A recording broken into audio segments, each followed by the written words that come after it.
नमस्कार, double check class में आपका स्वागत है। मैं हूं संकेत उपाध्याय। किस तरीके से हिंदुस्तान की मीडिया एक ऐसी स्थिति उत्पन्न कर रही है कि देश में तो सही, विदेश में भी नाक कटने का डंका बज रहा है। और डंका किस तरीके से बज रहा है कि अब सरकार को टीवी रेटिंग्स बैन करनी पड़ी है कि आप बहुत सेंसेशनलिज्म फैलाते हैं। जिसके दम पर आप उछल रहे थे टीवी चैनल्स, अब सरकार ने ही कह दिया कि आप सेंसेशनलिज्म फैला रहे हैं। और किस तरीके का ऑपरेशन सिंदूर में तो हमने होते हुए देखा ही, लेकिन अब ये चीज़ ईरान, इजराइल, अमेरिका की जो लड़ाई हुई, जिसके बाद गल्फ़ कंट्रीज़ में हमने देखा कि किस तरीके से बमबारी हुई, ड्रोन अटैक हुआ, उस पर जो कवरेज है हमारे देश की, उससे कैसी थू-थू हो रही है, ये उसका एक नमूना है। निशांत शेखर हैं और उनकी वाइफ हैं, ये अक्सर मीडिया क्रिटिसिज्म करते हैं। और इनका क्रिटिसिज्म एक न्यूज़ चैनल के बारे में क्या था, पहले आपको वो देखना बहुत ज़रूरी है। ये क्लिप देखिए।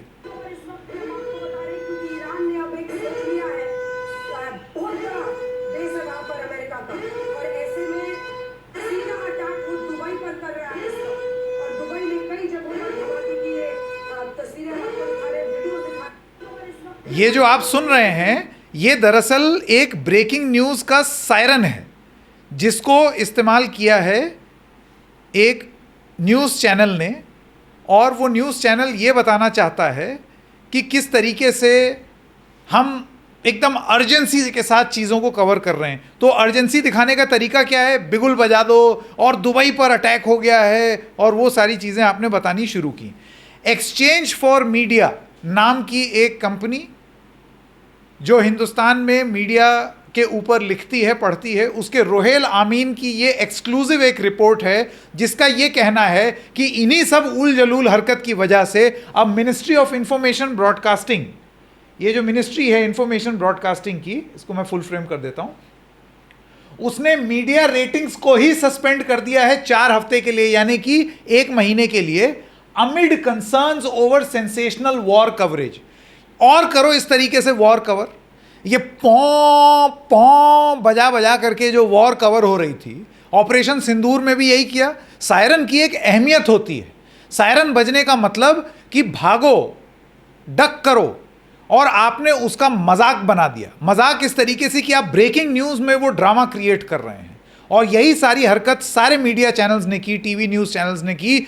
और न्यूज़ रूम में ये सोचा होगा, अरे वाह रेटिंग, अरे वाह रेटिंग मिलेगी, और सायरन बजाओ, और जोर जोर से बोलो, और फर्जी खबर चलाओ, और सेंसेशनलिज्म कर दो। तो लो, रेटिंग बैन हो गई 4 हफ्ते के लिए।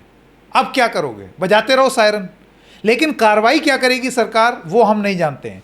तो ये जो 4 हफ्ते का पॉज है, ये और ज़्यादा लंबा हो जाएगा अगर सरकार ये पाती है कि पैनिक मॉन्गरिंग और सेंसेशनलिज्म टीवी चैनल्स का लगातार चलता जा रहा है और वो रुक नहीं रहा है। सोचिए कितनी बेशर्मी की बात है, कितनी बेशर्मी की बात है कि सरकार को ये कदम उठाना पड़ा।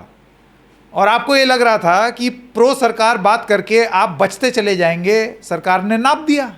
और नापा क्यों, उसकी वजह भी आपको बता देता हूँ। पहले ये सर्कुलर आप देख लीजिए।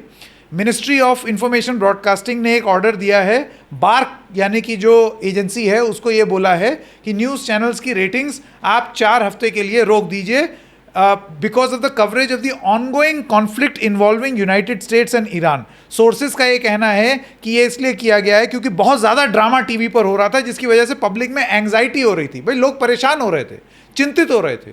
ट्विटर पर मुझे कितने सारे लोगों ने लिखा है कि सर मेरे पापा ने चैनल देख करके उन्होंने बोला कि अब किसी भी तरीके से घर आ जाओ, बहुत चिंता हो रही है कि दुबई में तो बम गिर रहे हैं। फिर उसने फ़ोटो वीडियो बना करके बताया कि कुछ नहीं हो रहा भाई, ठीक है समस्या, लेकिन इतनी भी नहीं है कि मैं सुरक्षित नहीं हूँ, सरकार ध्यान रख रही है। लेकिन मीडिया का बस चले तो बस न जाने क्या हो रहा है। सूत्र इस रिपोर्ट के हिसाब से उन्होंने बोला है कि उन्होंने ये ऑब्जर्व किया कि बहुत सारे न्यूज़ ब्रॉडकास्टर्स इस चीज़ को बढ़ा चढ़ा करके बता रहे थे कि किस तरीके की कॉन्फ्लिक्ट हो रही है, जिससे लोगों में पैनिक हो रहा था। आप जानते हैं कि दुबई में, कुवैत में, खाड़ी देशों में भारी संख्या में भारतीय हैं। 35 लाख तो यूएई में हैं, ऐसे ही 25 लाख कुवैत, कतर, बहरीन, इन सब जगहों को अगर आप मिला लें, इन सब जगहों पर बहुत भारतीय हैं। और उनके परिवारजन यहाँ हिंदुस्तान में हैं। इसी मीडिया कवरेज की वजह से वो कितने परेशान हुए आप सोचिए। सोर्सेज एडेड, गवर्नमेंट बहुत बारीकी से इसको मॉनिटर करेगी और अगर ये टोन नहीं सही हुआ, closely monitor the situation and the tone of the coverage during the suspension. 4 हफ्ते बाद भी अगर ये नहीं हुआ तो फिर ये रेटिंग्स को बंद ही रखा जाएगा। तो ये बात बहुत क्लियरली यहाँ पर बोली गई है। तो ये बहुत बड़ी खबर है जो रोहेल आमीन एक्सचेंज फॉर मीडिया की एक्सक्लूसिव खबर लेकर के आए।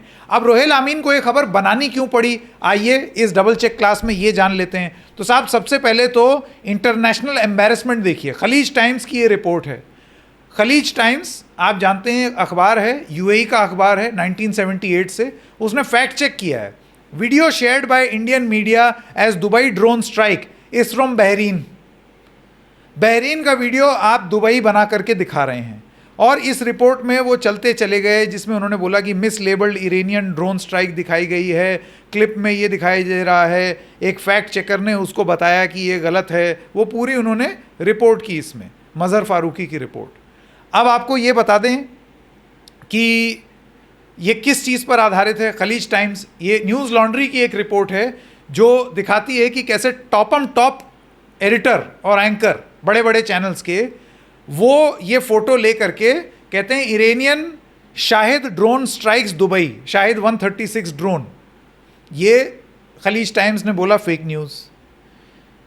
अब आप देखिए कि इसके ऊपर तमाम लोग और भी लिख रहे हैं। Imagine refusing to take down fake news and justifying it by saying I am a conduit. क्योंकि इन एंकर साहब का ये कहना है Iranian press TV, there are 2 sides to a war, even in an info war and both must be heard, I am a conduit.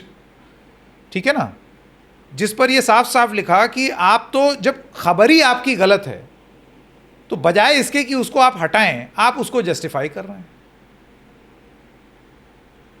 अब TV channels यहां पर आज तक के बारे में लिखा गया है, रिपब्लिक भारत के बारे में लिखा है, सब लोगों के बारे में लिखा है कि वो ये सारी चीज़ें फैला रहे हैं। इस सब को लेकर के गल्फ न्यूज़ जो कि यूएई का जो उनका पेज है उसमें लिखा है कि इंडियन एम्बेसी ने आबू धाबी में एक सोशल मीडिया एडवाइजरी इशू की है इंडियन एक्सपर्ट्स इन यूएई के लिए और उनको बोला है कि आप रूमर्स को ना माने। 28 फरवरी 2026 की रिपोर्ट, रूमर्स पर मत जाइए, आप प्लीज़ ऑफिशियल चैनल्स फॉलो कीजिए और हमेशा वॉर रिपोर्टिंग में, हमेशा इस तरीके की कॉन्फ्लिक्ट रिपोर्टिंग में इंफॉर्मेशन सही होना बहुत ज़रूरी है। लेकिन हमारी मीडिया तो उल्टी है। हमारी मीडिया का तो ये मानना है कि जितना और सनसनीखेज तरीके से किसी चीज़ को प्रस्तुत करें उतना बेहतर। तो यहाँ पर अपनी Indian advisory, India in UAE, देखिए क्या लिख रही है। Stay informed through official channels, circular issue किया 28 फरवरी को, जिसमें लिखा है कि एम्बेसी ऑफ आबू धाबी की मानिए, embassy of India, consulate general of India Dubai की मानिए, UAE ministry of foreign affairs की मानिए, यूएई मिनिस्ट्री ऑफ डिफेंस की मानिए, यूएई मिनिस्ट्री ऑफ इंटीरियर की मानिए, यूएई नेशनल इमरजेंसी क्राइसिस की मानिए, यूएई गवर्नमेंट मीडिया ऑफिस की मानिए, अबू धाबी मीडिया ऑफिस की मानिए, दुबई मीडिया ऑफिस की मानिए, क्योंकि स्थिति इस तरीके की है, लोगों में पैनिक क्रिएट मत कीजिए, इंडियन मीडिया को मत मानिए। भारत सरकार कह रही है, ये भारत सरकार का सर्कुलर है। अवॉइड रूमर्स, देखिए ऊपर क्या लिखा है, stay inform through official channels and avoid rumours.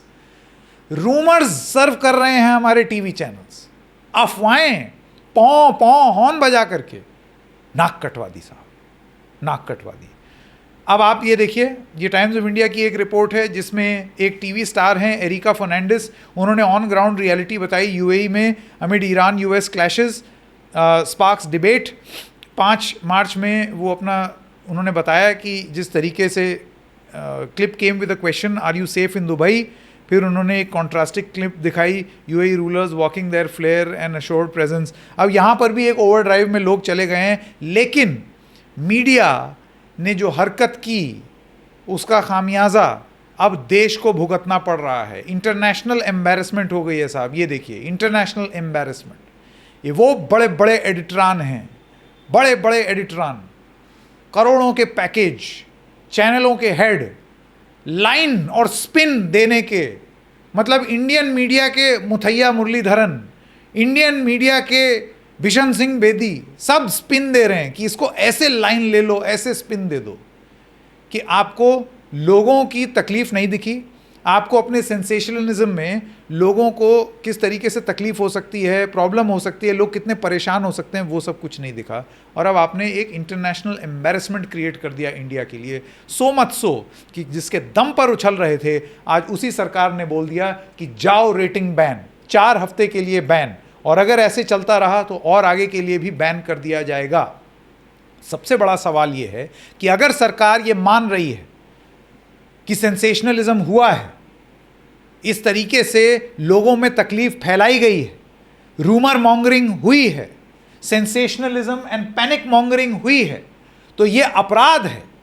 सरकार चाहे तो इन चैनल्स पर एक्शन भी ले सकती है, लेकिन अभी सिर्फ रेटिंग सस्पेंड की है। क्या है कि जो लाडले बच्चे होते हैं उनको हमेशा थोड़ी सी फटकार दी जाती है इस तरीके से, तो ये कुछ वैसी बात लग रही है। ठीक इसी तरीके से ऑपरेशन सिंदूर में भी मिनिस्ट्री ऑफ इंफॉर्मेशन ब्रॉडकास्टिंग को टीवी चैनल्स को सर्कुलर जारी करना पड़ा था कि सेंसेशनलिज्म से बचें, लेकिन फितरत इस तरीके की है साहब कि कौन सुधरता है। तो ऐसे में अब दूसरी बार ये हो गया है। क्या मिनिस्ट्री ऑफ इंफॉर्मेशन ब्रॉडकास्टिंग ये रेटिंग्स बैन करने के बजाय एक कदम और आगे जाएगी? जरा सख्ती से कार्रवाई तो कीजिए। देखते हैं कैसे लोग लाइन पर नहीं आते हैं। मजाक बना करके रख दिया है लोगों का, मजाक बना करके रख दिया है खबरों का। ये डबल चेक क्लास आपको कैसी लगी बताइएगा ज़रूर। फिर मिलेंगे, नमस्कार।